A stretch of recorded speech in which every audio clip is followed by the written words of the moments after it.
What's up guys, Bloodshed here. Today we're going to talk about a starter build for Monk for Diablo 3 Season 13. Now if you don't know, Monks get the Sunwuko set, so we're going to take you on a journey from level 1 all the way to your speed builds, and I'm going to link in the description below all the steps that you need to take, all the links for all the builds right in the description down below of this video. This is more of a discussionary type video where we theory craft and talk about what might be the best thing to choose at any given point. So I hope you like this format of video. It's really just to help you guys out and get you on, it's like a survival guide, right? It gets you on the right path for success, especially if you've never played a certain class before. All right, starting out at level 1, you're gonna have a challenge rift bag. If you don't know about the challenge rift bag, links in the description. Go watch that video first. What do we do, Mr. Bloodshed, with our challenge rift bag? We have 475 blood shards. Let's go ahead and bring up Monk here on our little D3 planner data. Big shout out to D3 Planner, always helping us out with things like this. Level 1, Monks get a lot of interesting things. I recommend rolling boots. The reason why I recommend rolling boots is because your LTK boots do synergize with the 6-piece Sunwuko set, and Crudus boots are best in slot for your Sunwuko farm build, right? Your Wave of Light farm build. So if you get both, great. If you get one of them, they're gonna help you out tremendously. I found out Monk is a little lacking with yellow gear early game. Like, you really need a multiplier. So having these Rivera Dancers will definitely go a long way. Now let's say you click on boots and you get them right away. You can also roll bracers. You can get Gundo gear, which is an incredible damage source. Pinno's Pride, which is also used in our Wave of Light speed build. If you do get Caesar's Memento though, you can get an 800% multiplier. So this might be okay to level with, especially early season. That's about it. I mean, there's other things you can get, but these are pretty monstrous items. I mean, Gundo gear, Pinno's Pride, Rivera, and Crudus boots are all amazing. So Monk has a really good start in terms of blood shards, rolling with your challenge rift bag, etc. So you just leveled up, you got to 70. For your gear, you want to look for things with main stat. Here's a good example. This is why I had the rings like this. You want to look for main stat, vitality, and double crit wherever you can get it. Cooldown is cool, but that's basically what you want to look for. Make sure to get the right element on your bracers if you're using fire or anything like that. You know, make sure the elements match up. As far as weapons go, for the 4-piece build, I prefer one-handers to help generate more spirit. I'm using Mangle. I do switch it later when I switch off of the generator type setup. But yeah, you basically keep up Sweeping Winds, because Sweeping Winds with the 2-piece gives you a 50% damage reduction. And every second, Sweeping Wind spawns a decoy that explodes for 1000% weapon damage. So I just kind of mangle around, hit things, keep up Sweeping Winds, drop EPs, and everything just explodes. The reason why I decided to go with the Fire EP is because I tested without Gundo gear, and when things die, it ignites everything around it for 3,260 damage. So it's like a ghetto Gundo gear until you get that. If you're leveling and you get Gundo gear, do not do this. Go with the cold run, go with the cold rune. It's gonna do more damage.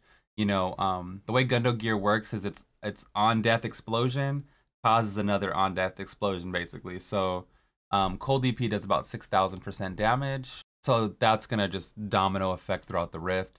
So definitely switch to cold if you get it. Screw Mangle or screw the fire damage. But if you don't have Gundo, go with fire.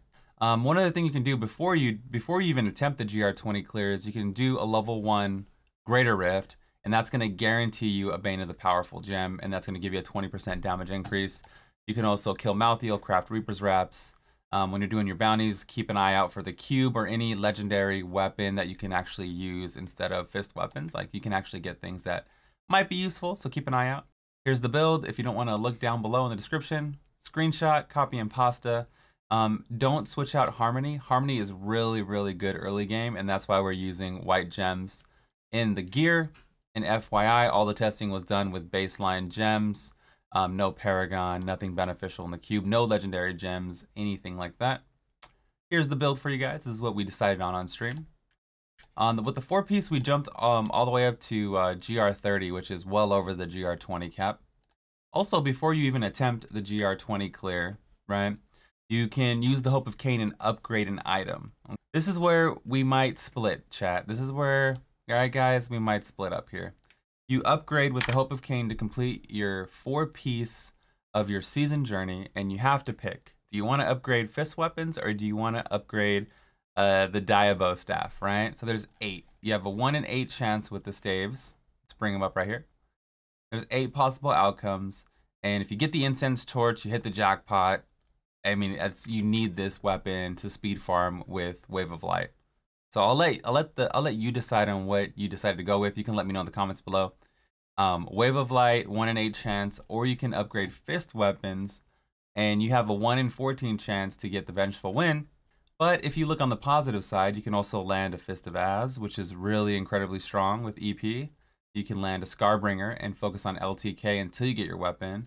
You can go with a Kiroshiro. Crystal Fist will give you damage reduction. There's other things that you can actually land that might also be somewhat of use to you, as opposed to the staves have a higher chance to get the one you want, but everything else is pretty trash. I guess the Flying Dragon isn't so much trash, but yeah, maybe you could say 3 out of 8. So I guess it's roughly the same. You make the decision. You have to upgrade something to complete your chapter 4 anyway. So I would say I would just YOLO fist weapon, to be honest. Just go for it.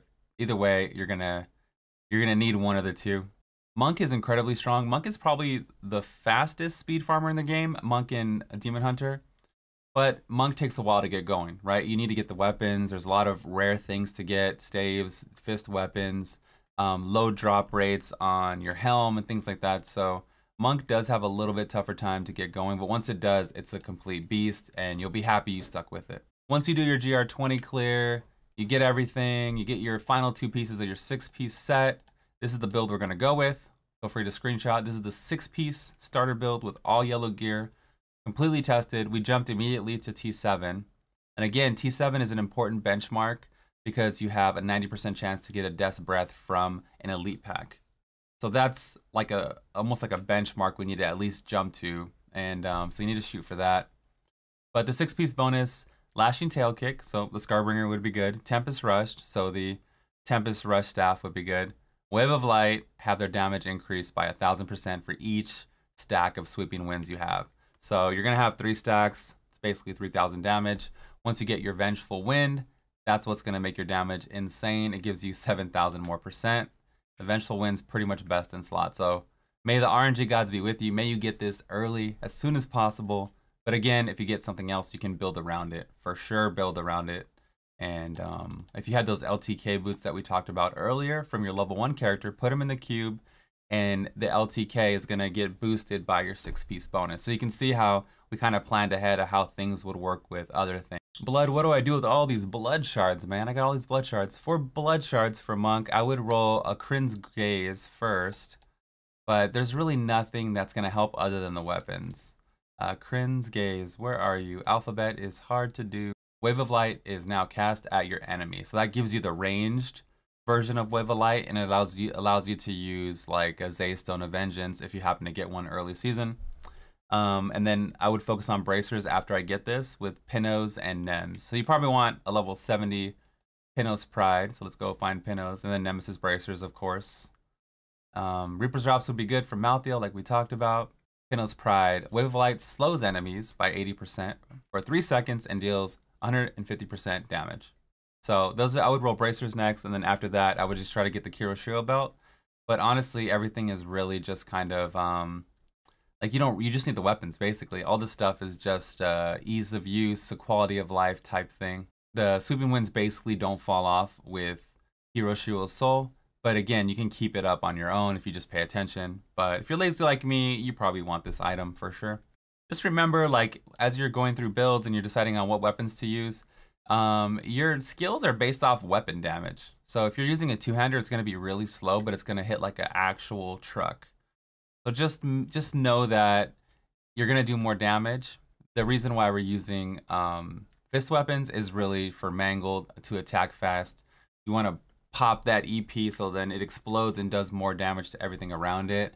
You're also keeping up Sweeping Winds and things like that. So if you decide to go on a spirit spending build, like I'm not really spending too much spirit with this setup, but if you're spamming LTK you might want to consider using a two-hander for sure. And it's going to be better on resource anyway, hit harder, and it might be the change that you need in the build. So basically, I'd probably use whatever legendary I get. If I get a dope one-hander, even if it's like not a good one, or I get a legendary two-hander, like maybe get like a, I don't know, you probably would use it just to get that extra damage. You can use things to get spirit back, like Topaz in the Helm gives you reduced resource cost.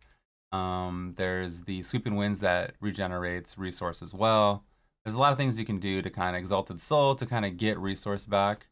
And yeah, make sure to follow me at twitch.tv/bloodshed. I'm streaming there 5 days a week, 10 hours a day. We do Diablo and Monster Hunter right now. I hope you guys enjoy the content. I hope you love all the videos and the streams and all the things. Appreciate all the support I get from you guys. All my patrons out there, you are not forgotten. I definitely appreciate you as well. Honestly, couldn't do it without the support. Let me know down below how you like the video, how you like the format, all the things. This is Bloodshed, and I'm out of here. Peace.